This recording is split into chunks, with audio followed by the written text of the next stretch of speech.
अस्सलाम वालेकुम बच्चों, कैसे हो आप सब। अभी मैं आपको क्लास 3 की उर्दू का लेसन जो है ख़ानदानी कदरें, इसके बारे में थोड़ा सा आपको जो है ख़ुलासा बताऊंगी। ये हमारा लेसन ऑलमोस्ट हमारा ख़त्म होने वाला है, लेकिन मैं आपको जो है इसका ख़ुलासा समझाऊंगी कि इस पूरी स्टोरी में जो है वो क्या था। ख़ानदानी कदरें। तो बेटा इस स्टोरी में क्या हुआ था कि कुछ अर्सा पहले की बात है कि जब कारें और मोटरसाइकिलें वगैरह नहीं होती थी, तो लोग जो है वो घोड़ों और ऊँटों पर सफ़र करते थे। तो इन दिनों जो एक ज़मींदार है, वो खुशहाल ज़मींदार, वो अपनी ज़िंदगी बसर कर रहा था। और अल्लाह ताला ने जो है उसको उसे ज़मीन, बागात और मालो इज़्ज़त जो है वो दिया हुआ था, और लोग भी जो है उसकी बहुत इज़्ज़त करते थे, क्योंकि उसने कभी भी अमीर और गरीब में जो है वो कभी फ़र्क नहीं रखा था। वो हमेशा जो है अमीर गरीब दोनों की जो है वो इज़्ज़त करता और उनकी खिदमत करता था।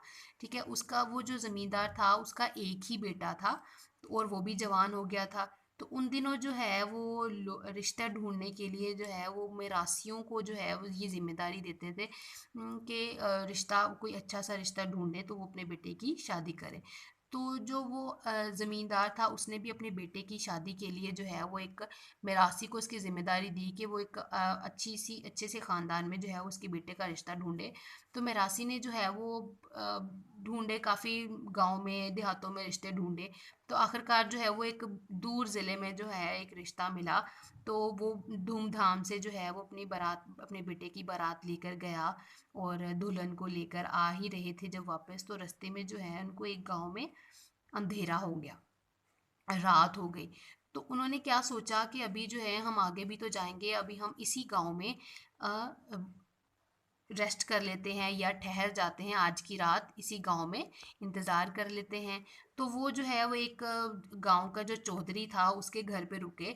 तो उन्होंने ज़मींदार ने चौधरी को बोला कि आप हमारे रहने और खाने का बंदोबस्त कर सकते हैं। तो चौधरी ने बोला कि क्यों नहीं, मैं ज़रूर करूँगा। लेकिन जब चौधरी को ये मालूम हुआ कि ये बारात इतनी दूर से आई है, तो उसने तंजन पूछा कि क्या आपको अपने नज़दीक गांव में कोई रिश्ता नहीं मिला था जो आप इतनी दूर बारात लेके आए हैं।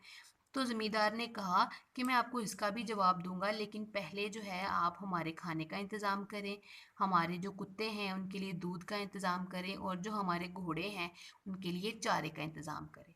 तो चौधरी जो था उसने अपनी अपने नौकर को पैगाम, नौकर के हाथ पैगाम भिजवाया कि मेरी बहू को जाके बोलो कि कुत्तों के लिए दूध, घोड़ों के लिए चारा, और बारात के लिए खाने का बंदोबस्त करे।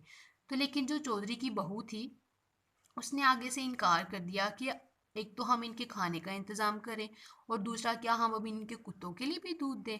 तो जो चौधरी था वो बड़ा बड़ा मायूस हुआ कि उसकी बहू ने सबके सामने जो है उसको इनकार कर दिया है। तो ज़मींदार ने जब ये देखा तो वो समझ गया कि ये जो चौधरी की बहू है उसने अपने ससुर की इज्जत नहीं रखी। तो फ़ौरन ज़मींदार जो था, जो अपनी बहू की बारात, बेटे की बारात जो है वो वापस लेके आ रहा था, तो उसने अपनी नाइन को कहा कि जाओ, डोली में मेरी बहू बैठी है, तो उसको जाके मेरा पैगाम दो कि तुम्हारे ससुर जो हैं उनको, उन्होंने जो है वो चौधरी के कुछ पैसे जो हैं वो देने थे, और चौधरी ने जो है बारात को रोक लिया है, और कहा है कि जब आप हमें वो रकम देंगे, वो पैसे देंगे, तभी जो है वो हम आपकी बारात को जाने देंगे। तो जो नाइन थी उसने जाके उसकी बहू को डोली में मैसेज दिया, पैगाम दिया कि आपके ससुर अब्बा जो हैं वो इस तरह कह रहे हैं आपको। तो बहू ने सुनते ही, जो मतलब उसने अपने ज़ेवरात पहने हुए थे, कंगन, चूड़ियाँ, झूमर, और जो भी उसके पास सलामी के पैसे थे और अंगूठी थी, उसने वो सारी चीज़ें ना अपने रुमाल के अंदर बांध के नाइन को दे दी, और कहा कि ये दे दो ससुर अब्बा को, और उनसे कहना कि अगर आपके पास फिर भी आपको रकम कम पड़े तो मेरा मायका जो है जहाँ से उसकी शादी करके लेके आए हैं वो भी करीब ही है, तो नौकर को भिजवा के वहाँ से रकम मंगवा रहे। जब वो नाइन जो है वो उसका सारा सामान ला के उसने ज़मींदार को दिया, और ज़मींदार को उसकी बहू का पैगाम भी बताया कि आपकी बहू ने इस तरह कहा है। तो जो जो चौधरी था, जिसकी बहू ने कुछ देर पहले ही इनको खाना देने या कुत्तों को दूध देने के लिए इनकार कर दिया था, तो वो चौधरी की आंखें फटी की फटी रह गईं। तो ज़मींदार ने उसको बोला कि चौधरी साहब, मैं ऐसे ही इतनी दूर जो है सफ़र करके नहीं आया। तो चौधरी ने कहा कि हाँ मेरे भाई, तुमने रिश्ता जो है, कि हाँ मेरे भाई, तुमने रिश्ते के इंतखाब में कोई गलती नहीं की, तुम्हारा इंतखाब लाजवाब है। तो बेटा इस सबक से जो है, इस कहानी से हमें ये सबक मिलता है कि जब भी हम अपने बेटे या बेटी की शादी करें या रिश्ता ढूंढें तो हमें हमेशा अच्छे ख़ानदान में, अच्छे हसब नसब वाले ख़ानदान में अपने बेटे या बेटी की शादी करनी चाहिए। ठीक है, अब इससे रिलेटेड जो क्वेश्चंस हैं हमारे पास, हम वो सॉल्व कर लेते हैं। जी, इससे रिलेटेड क्वेश्चंस हैं, शजरा नस्ब से क्या मुराद है? शजरा नस्ब से मुराद ख़ानदानी लड़ी है।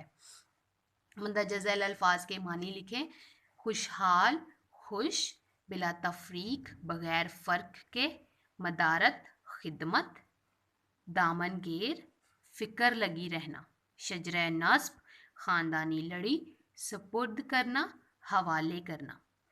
मुनासिब लफ्ज़ लगाकर खाली जगह पुर करें। ज़मींदार बिला तफरीक डैश की मदारत करता, अमीरों गरीब की मदारत करता। रिश्ता ढूंढने का काम डैश के स्पुर्द किया गया, रिश्ता ढूंढने का काम मिरासी के स्पुर्द किया गया। आगे हमारे पास दुरुस्त जवाब का इंतखाब करें। ज़मींदार डैश ज़िंदगी बसर कर रहा था, बदहाल, खस्ताहाल, खुशहाल। ज़मींदार खुशहाल ज़िंदगी बसर कर रहा था।